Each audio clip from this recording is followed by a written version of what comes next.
আমরা পড়েছি designable, that's why designable dress কেন যেন মেকিং ড্রেস আর ভালোই লাগতো না। তো মুড সুইং হওয়ার কারণে আমরা অন্য টাইপের ড্রেস পরা শুরু করলাম, বাট সামটাইমস কয়েকটা ড্রেসে বানিয়েছি, বাট এইটার ভিডিওটাই ফার্স্ট আমি তোমাদের সাথে শেয়ার করছি। সো চলো দেখা যাক। দুইটা দুই রকম প্রিন্টের বেক্সি কাপড় নিয়ে নিলাম, আর বেক্সি কাপড়ের মধ্যে অনেক কোয়ালিটি আছে, যত বেশি প্রাইস বেশি ওই প্রিন্টগুলো তত বেশি সুন্দর হয়। আমরা দুইটা দুই রকম নিয়েছিলাম।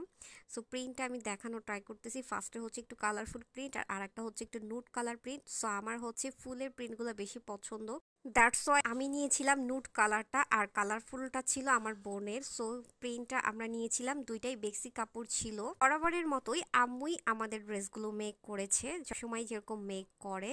সো আম্মু হচ্ছিল কাটিং করতেছিল, ওটার ক্লিপসও আমি কিছু নিয়ে রেখেছিলাম।